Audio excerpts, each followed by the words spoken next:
இந்த நாளில் உங்கள் அனைவருக்கும் இயேசு கிறிஸ்துவின் நாமத்தினால் அன்பின் வாழ்த்துக்களை தெரிவித்துக் கொள்கிறேன். நாம் இப்பொழுது தெய்வ வார்த்தை கேட்டு மகிழ்வோமா? எல்லாரும் வாயில தர சொல்லுமா? பரிசுத்தமான தகப்பனே, நீர் எங்களோட பேசும், நீங்க இடைபடுங்க.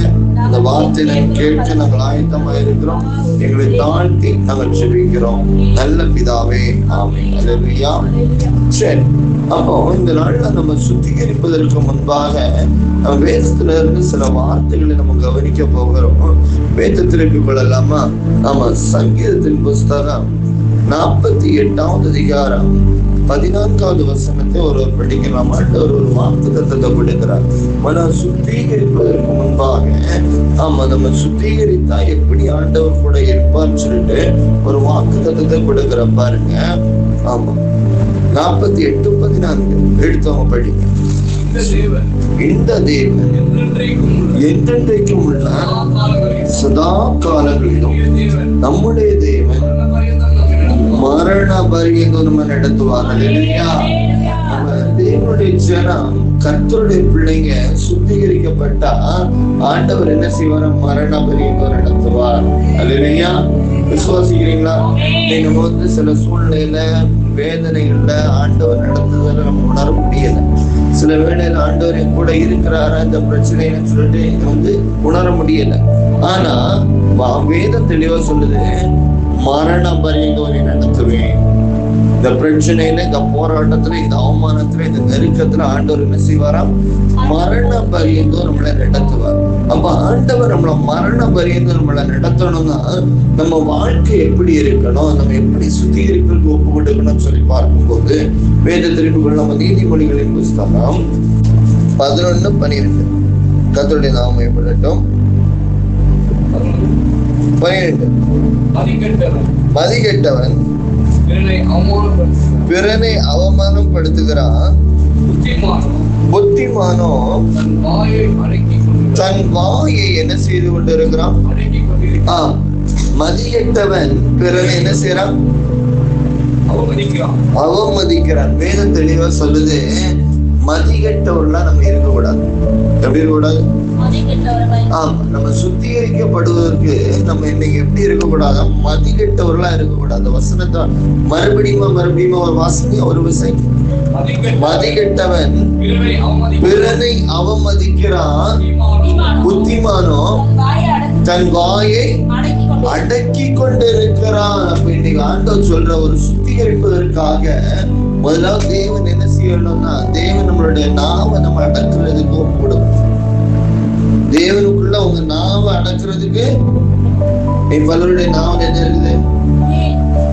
சொல்லுங்க போகலாம். நாவல கெட்ட வார்த்தை இருக்குது, கோபம் நிறைஞ்ச வார்த்தை இருக்குது, கசப்பான வார்த்தை இருக்குது, எரிச்சல் உள்ள வார்த்தை இருக்குது, குற்றம் கண்டுபிடிக்கிற வார்த்தை இருக்குது. அது நம்ம நாவ அடக்குறோமா? பாருங்க, வீட்டுல நாவ அடக்குறோமா? தாய் தகப்பட்ட நாவ அடக்கி பேசுறோமா? பாரு. அப்ப சொல்லு, அப்பா அம்மாட்ட நாவ அடக்குறியா? என்ன சொன்னாலும், இவ்வளவுதான் ரைஸ் பண்ணாலும் அமைதியெல்லாம் இருக்கிறோமா? முடிஞ்ச அளவுக்கு நம்ம அப்படிதான் இருக்கணும். அதான் வேதம் தெளிவா சொல்லப்படுது. மதிகெட்டவன் என்ன செய்வானா? பிறனை அவமானப்படுத்துவான், ஆனா புத்திமானோ தன் நாவை. அப்ப எல்லாரும் சொல்லுங்க பாக்கலாம். புத்திமானோ சொல்லுங்க, எல்லாரும் சொல்ல சேர்ந்து சொல்லுமா? புத்திமானோ தன் நாவை அடக்கி கொண்டிருக்கிறார். எல்லாம் சொல்லுங்க, புத்திமானோ தன் வாயை அடக்க வேண்டும். நான் என்னுடைய வாயை சொல்லு, வாய் திறந்து அடுத்தால பார்க்காத. நான் என்னுடைய வாயை அடக்குவேன். அவன் சண்டை வரும்போது, வீட்டுல பிரச்சனை வரும்போது என்னுடைய வாய அடக்குவேன். ஆமா, கம்பெனியில சண்டை வரும்போது சொல்லுங்களேன், கம்பெனியில சண்டை வரும்போது என் வாயை அடக்குவேன். நண்பர்களிடத்துல சண்டை வரும்போது என் நாவை அடக்குவேன். ஏன் அவங்கதான் புத்திமானா இருக்க முடியும். பாருங்க, ஒரு சுத்திகரிப்பதற்காக தேவன் நம்மளிடத்துல முதலாவது எதிர்பார்க்கக்கூடிய காரியம் என்னன்னா, நம்ம நாவ அடக்கணும். நம்ம நாவ அடக்கலன்னா அங்க அடுத்த வசனம் சொல்லப்படுகிற புறங்கூறி தெரிகிறவன் தன்னுடைய ரகசியங்களை வெளிப்படுத்தி தெரிகிறான். அதுல இருக்குது புறங்கூறி திரிகிறவன் தன்னுடைய ரகசியத்தை வெளிப்படுத்துகிறான். ஆவியில் உண்மை உள்ளவனும் தன்னுடைய காரியத்தை அடக்குவான். யாரு காரியத்தை அடக்குவாங்கன்னா ஆவியில உண்மையா இருக்கிறவங்க காரியத்தை அடக்குவாங்க. அப்போ முதலாவது ஆண்டவர் சொல்றாரு, நீ சுத்திகரிக்கப்படுவதற்கு முன்பாக உன் நாவை நீ அடக்கினா நீ ஆவியில உண்மை உள்ளவளாய் இருப்பாய். ஆவியில உண்மை உள்ளவனாய் இருப்பாய். ஏன்னா வேதம் தெளிவா சொல்லப்பட ஆவியில எளிமை உள்ளவர்கள் என்ன செய்யப்படுவாங்க? பாக்கியவான்களா இருப்பாங்க. அப்ப ஆவியில எளிமை எப்படி இருக்கணும்னா நமக்குள்ள நாவு அடக்கம் இருந்தாதான் என்ன செய்யப்படுவோம்? ஆவியில உண்மை உள்ளவர்களாவும் எளிமை உள்ளவர்களா இருப்போம். அதான் வேத வசனம் தெளிவாய் சொல்லப்படுகிறது. பாருங்க, இன்னொரு வசனத்தை கூட நீ எடுத்து பார்க்கும் போது ஆமோசுக்கு எழுதின தீர்க்க தரிசன புஸ்தகம் 5வது அதிகாரம் 13வது வசனத்தை படிக்க பார்க்கலாம். ஆமோஸ் 5:13. ஆமா, தீர்க்க தரிசன புஸ்தகங்கள் ஆமோஸ் எழுதின புஸ்தகம் 5:13 படிங்க சீக்கிரம். நம்ம அதை குறிச்சு நம்ம கவனிக்க போறோம். அப்ப நம்ம நாவ அடக்குறவங்க எப்படி இருக்கணும்? பிரச்சனை வேலையில, போராட்ட வேலையில, கண்ணீரின் வேலையில. ஆமோஸ் 5:13.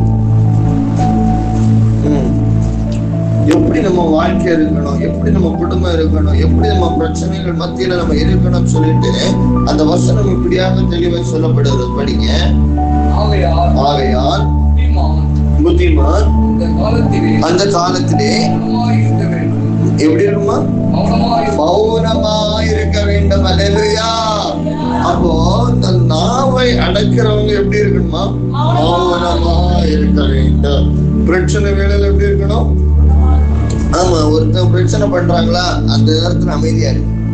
ஒரு அரை மணி நேரம் கழிச்சு மட்டும் பேசுங்க. மறுபடியும் இப்படிதான் பிரச்சனைக்குள்ள காரணம், இப்படிதான் சொல்லிட்டு அவங்களை புரிய வைங்க. அல்லட்டு அவங்க நம்மளுக்கு புரிய வைப்பாங்க.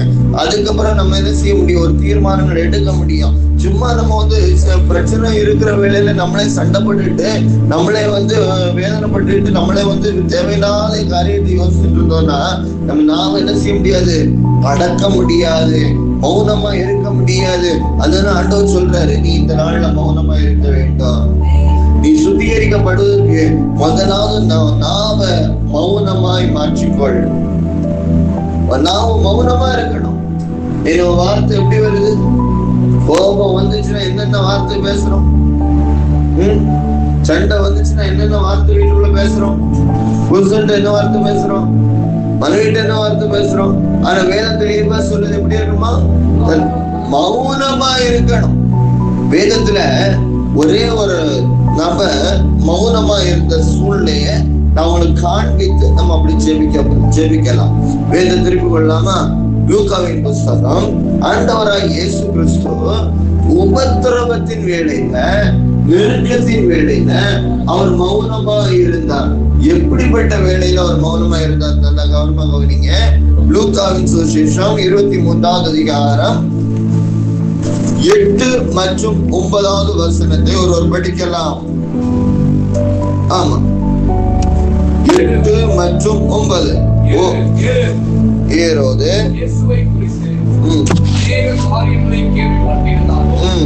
அவரால் செய்யப்படும் அடையாளத்தை பார்க்க வேண்டும் என்று விரும்பி அவரை காணும்படி நாளாய் ஆசை கொண்டிருந்தார். அந்தபடி அவரை கண்டபொழுது மிகவும் சந்தோஷப்பட்டு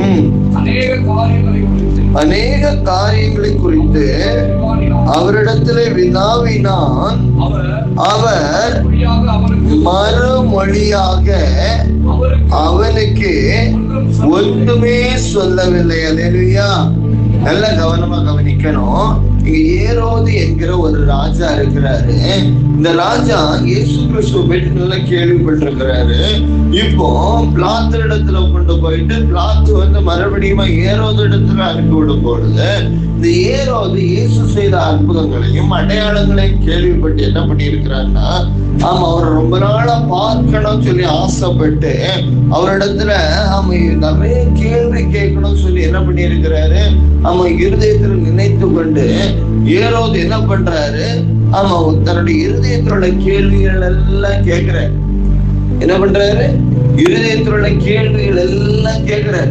இதுவரைக்கும் நம்ம அவரை பார்க்க முடியல, பேச முடியல, ஜனப்பட்டத்தின் மத்தியில தான் இருந்தாரு, மனுஷங்க மத்தியில தான் இருந்தாரு, வீடுகள்ல இருந்தாரு. ஆனா இதுவரைக்கும் நம்மளுடைய அரண்மனைக்கு அவர் வரல. ஆனா இப்ப அவர் வந்திருக்கிறாருன்னு சொல்லிட்டு இந்த ஏரோது என்ன பண்றாரு, பல கேள்விகளை கேட்கும் போது இங்க நடக்கக்கூடிய ஒரு சம்பவம் சொல்லப்படுகிறது. அந்த காரியங்களை குறித்து அவரிடத்தில் பல காரியங்களை குறித்து கேட்கிறான். ஆமா, இது எப்படி நீங்க அற்புதம் செய்தீங்க, எப்படி இதை நடத்துறீங்க, எப்படி இந்த காரியத்தை ஆமா இந்த இல்லாதவர்கள் இருக்கிறவங்கள பேசலி சூம்புல கைகளை உருவாக்குறீங்க, இதெல்லாம் ஏறோது கேட்கிறான். மறிச்சவங்க எப்படி எழுப்புறீங்கன்னு சொல்லிட்டு கேட்கிறான். ஆமா, இந்த அதிகாரத்தை உங்களுக்கு கொடுத்தது யாருன்னு சொல்லிட்டு பல கேள்விகளை கேட்கிறான். பலரும் அப்படிதான் அவங்கள்ட்ட ஒரு கேள்வி கேட்பாங்க.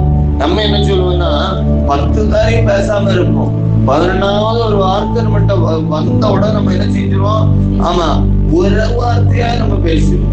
சொல்லுவோம் ஒரு வார்த்தை பேசாம இருந்தால நம்மள முட்டாளன்னு சொல்லிடுவாங்க, பேசுறதுனால. ஆனா வேதம் தெளிவா சொல்லுது, நம்ம ஏசப்பா என்ன சொல்றாருன்னா மௌனமா இருந்தார். அல்லேலூயா. அதுதான் தேவன் நம்ம இடத்துல எதிர்பார்க்கக்கூடிய ஒரு காரியம். அதான் அந்த வசனம் தெளிவா சொல்லப்படுது பாருங்க. அவர் மறுமொழியாக அவனுக்கு ஒன்றுமே சொல்லவில்லை. ஆமென். பாருங்க, நீங்க மறுமொழியாக ஒன்றுமே சொல்லக்கூடாது. ஒரு சுத்திகரிக்கப்பட்ட ஒரு பாத்திரம் கரைப்படாம இருக்கணும்னா நாம அந்த நேரத்துல கூட நம்ம வாயை திறக்க கூடாது. வாயை திறந்தா சொற்களின் மிகுதியால் பாவம் இல்லாமல் போகாதுன்னு சொல்லிட்டு ஆமா இந்த நீதிமொழிகள்ல சொல்லப்படுகிறது. அப்போ சொற்களினால பாவம் அதிகமாய் பெருகிறனால நம்ம என்ன செய்யக்கூடாது, பிரச்சனை வருகிற நேரத்துல வாய திறக்க கூடாது. அவன் அப்படி பேசலாம், இவன் அப்படி பேசுறான், வீட்டுல இப்படி பேசுறாங்கன்னு சொல்லிட்டு சண்டை போடுற நேரத்துல என்ன செய்யாதீங்க, தயவு செய்து பேசாதீங்க. மனைவி அவன் சண்டை போடும் போது புருஷன் என்ன செய்யக்கூடாது, பேசக்கூடாது. புருஷன் சண்டை போடும்போது மனைவி என்ன செய்யக்கூடாது, வாயை திறக்க கூடாது. அப்பா அம்மா சண்டை போடும்போது பிள்ளை என்ன செய்யக்கூடாது, வாயை திறக்க கூடாது. அப்படிப்பட்ட மௌனமா இருக்கிற பிள்ளைகளா நீங்க மாறணும். மாறினாதான் உங்க பாத்திரம் சுத்திகரிக்கப்பட முடியும். அப்பதான் உங்களுக்குள்ள ஒரு கஷ்டம் இல்லாம, ஒரு எரிச்சல் இல்லாம, ஒரு விடந்தா வாக்குகள் இல்லாம, நீ தேவையில்லாத வார்த்தைகள் பேசாம நீங்க இருக்கும்போது எந்த அளவுக்கு நீங்க மௌனமா இருக்கிறீங்களோ அந்த அளவுக்கு நீங்க புத்திமானாய் காணப்படுவீங்க. எந்த அளவுக்கு நீங்க மௌனமா இருக்கிறீங்களோ அந்த அளவுக்கு கர்த்தர் உங்களை பரிசுத்தப்படுத்தி கொண்டிருப்பார். எந்த அளவுக்கு நீங்க பாத்திரத்தை வெறுமையா வைத்துக் கொண்டிருக்கிறீங்களோ அந்த அளவுக்கு கர்த்தர் உங்களை என்ன செய்வார்னா ஆசீர்வதித்து உங்க பெயர்களை பெருமைப்படுத்துவார். அல்லேலூயா. பாருங்க, இவர் அமைதியா இருந்தனால பாருங்க இந்த வசனம் தெளிவா சொல்லப்படுகிறது, அவரிடத்தில் ஒரு குற்றமும் கண்டுபிடிக்காமல் போனார்கள். அல்லேலூயா. அப்போ நீங்க எந்த அளவுக்கு நீங்க மௌனமா இருக்கிறீங்களோ, அவர் குற்றம் சாட்டுகிறாங்களோ நீங்களும் அதே போல குற்றம் சாட்டுகிறவர்களா இருக்க கூடாது. நீங்க என்ன செய்யணும்னா ஆமா குற்றம் கண்டுபிடிக்கிறவர்களா இருக்காதபடி குற்றம் கண்டுபிடிக்கப்படாதவர்களாய் காணப்படணும். வேதம் கடைசி ஒரு வசனம் சொல்லப்படுது பாருங்க, 14வது வசனத்தை படிங்க. அவர்களை நோக்கி ஜனங்கள் கலகத்திற்கு தூண்டி விடுவதாக இந்த மனுஷனை என்னிடத்தில் கொண்டு வந்தீர்கள். நான் உங்களுக்கு முன்பாக விசாரித்த போது முன்னே நீங்கள் விசாரித்த போது இனிமேல் நீங்கள் சாட்டப்படுற குற்றங்கள் ஒன்றையும் நான் இவ்விடத்தில் காணவில்லை. அல்லேலூயா. அப்போ எப்போ நீங்க மௌனமா இருக்க பழகுறீங்களோ அப்போ மனிதர்கள் உங்களை குற்றம் கண்டுபிடிக்க முடியாது. உங்க பெற்றோர் உங்களை குற்றம் கண்டுபிடிக்க முடியாது. உன் குடும்பம் நீ குற்றம் கண்டுபிடிக்க முடியாது. உன் தலைமுறை உன் சகோதரனை குற்றம் கண்டுபிடிக்காம இருக்கணும்னா நீங்க மௌனமா இருந்தால் மற்றவங்க உங்களை குற்றம் கண்டுபிடிக்க மாட்டாங்க. அல்லேலூயா. இதான் ஆண்டவர் தெளிவா சொல்றோம். நீ சுத்திகரிக்கப்படணும், மற்றவங்க உன்னை குற்றம் கண்டுபிடிக்காம இருக்கணும்னா முதலாவது நீ மௌனமா இருக்க நீங்க பழகுங்க.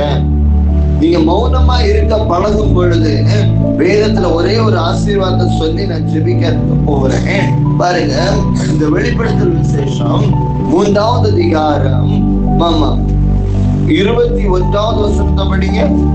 வெளிப்படுத்தல், நான் ஜெயம் கொண்டு பிதாவுடைய சிங்க சிங்காசனத்திலே